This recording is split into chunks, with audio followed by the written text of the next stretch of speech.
Le paradis, c'est un endroit où les musulmans ils espèrent aller. Et le On paradis, travaille pour cela. le paradis, il est au-dessus Au-dessus du du... septième ciel. Et le toit D'accord. du paradis, c'est Al-Arsh. Hmm. Il est au-dessus du septième ciel. Donc c'est un endroit où on espère aller. C'est un endroit pour lequel on travaille pour aller, Inch'Allah Ta'ala. C'est un endroit, celui qui rentre au paradis, il aura réussi. Il aura réussi parce qu'il va se retrouver dans une situation euh, qui va lui plaire.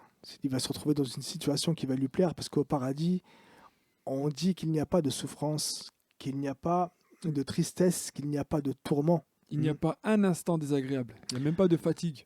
Même pas de fatigue, pas de douleur.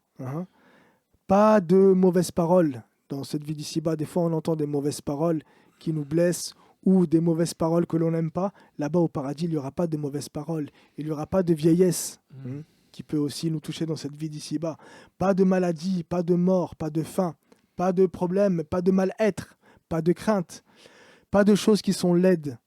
Même les choses laides, il n'y aura pas ça au paradis.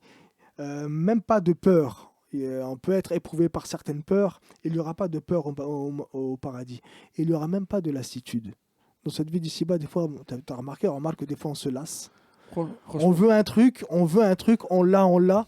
Et au bout d'un moment, on se lasse de l'avoir. la vérité, Et on le laisse. quand j'étais jeune, je demandais à mes parents, je veux telle chose, etc. J'étais là dans mon lit, je rêvais de l'avoir. Quand je l'avais, j'étais tout content au bout d'un moment, tu vois. Ça y est, c'est terminé. Ouais, Il termine avec tous les jouets dans une caisse là-bas. C'est comme ça que ça se passe. avec une roue en moins. Voilà. C'est même les adultes, ils sont comme ça.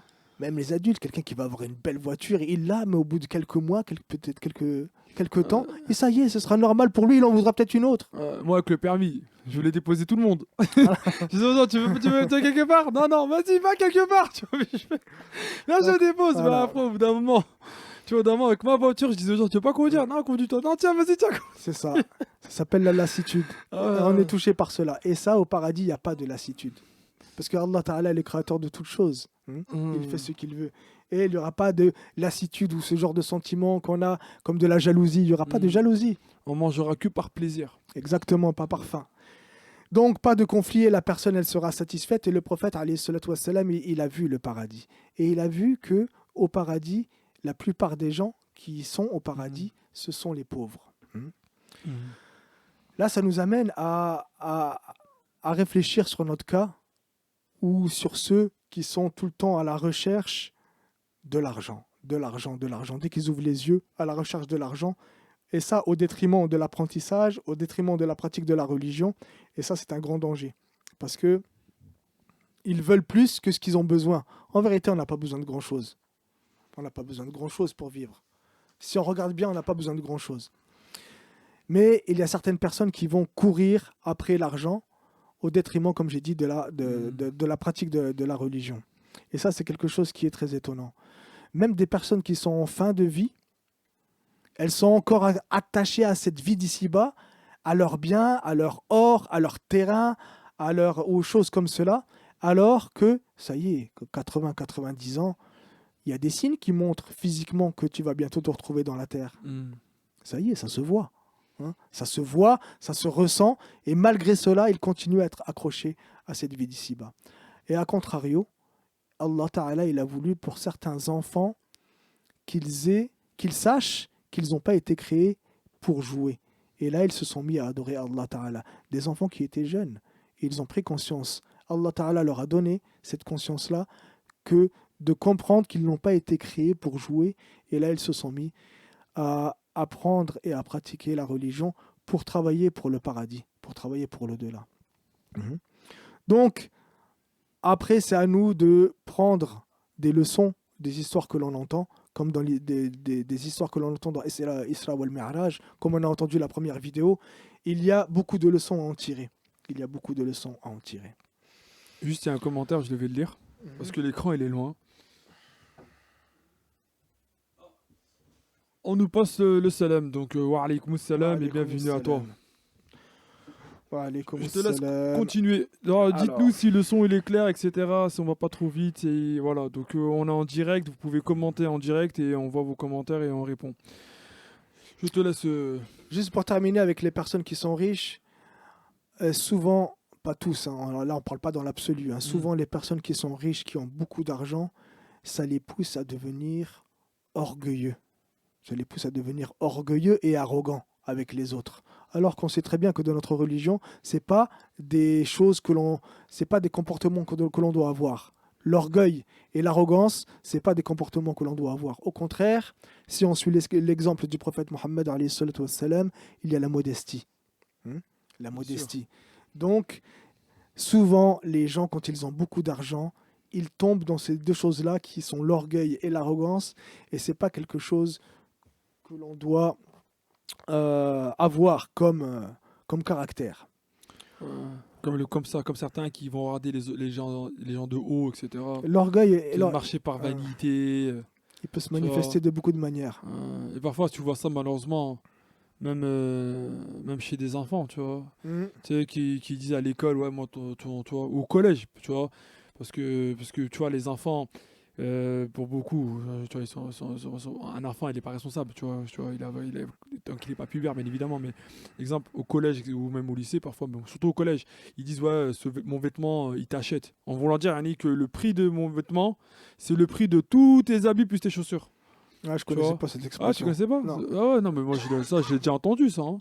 Tu vois, exemple, il te dit, ma paire de chaussures, t'achètes. En gros, ma paire de chaussures, elle vaut tout ce que tu portes sur toi. Plus cher, tu vois. Ça, c'est des choses qui est blâmable, religieusement parlant. Donc voilà, à nous d'éduquer nos enfants. Surtout dans cette époque. À nous d'éduquer nos enfants, parce que dans les cours de récréation, il se dit beaucoup de choses. Et pas tout le temps des bonnes choses. Donc voilà, attention à ceux qui amassent l'argent, et parce que beaucoup de gens qui sont riches peuvent tomber dans ces deux choses-là qui sont l'orgueil et l'arrogance. Après, il y a des gens qui ont beaucoup d'argent et qui font beaucoup d'aumônes et qui ne tombent pas dans ces péchés-là. Attention, on n'a pas dit que c'était dans l'absolu. D'accord, c'est bien compris? Ah, ça je confirme. Non, D'accord. Je confirme. On continue en disant que le prophète Mohammed alayhi salatu wassalam a aussi vu pendant cette nuit-là Al-Arsh. Donc c'est le trône, le toit du paradis, la plus grande des créatures que Allah Ta'ala a créées au niveau des dimensions. C'était une créature qui est de forme rectangulaire. Actuellement, il y a 4 anges qui portent l'Arsh, qui sont immenses bien entendu. Et le jour du jugement, il y en aura 8.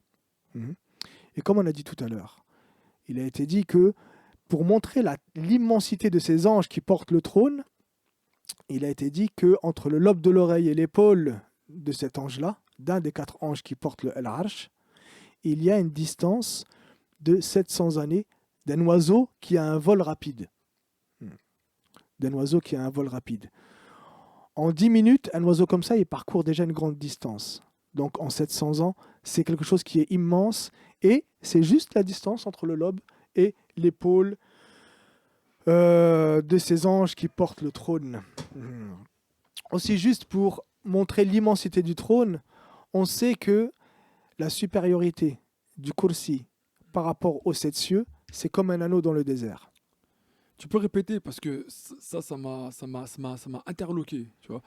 Répète ce que tu viens de dire maintenant. La supériorité du Kursi, donc du piédestal, par rapport aux 7 cieux, ok, c'est comme la supériorité d'une terre déserte par rapport à un anneau. La terre déserte représente le piédestal, et les 7 cieux représentent la taille d'un anneau. Exactement. Un anneau, comme ça. Ok. Imagine que... Donc là, on a dit quoi? On a dit que là, ce que l'on voit, nous, c'est même pas le premier ciel. Certaines personnes, ils pensent que cet univers est infini, alors qu'ils n'ont même pas atteint la limite du premier ciel. Donc, d'accord, là, on n'est même pas... C'est juste pour montrer la grandeur des 7 cieux. C'est quelque chose de grand, les 7 cieux. Maintenant, imagine que les 7 cieux aient la taille de cet anneau-là. Tu poses cet anneau-là sur une terre déserte. La taille du Kursi serait représentée par la terre déserte. Je vois.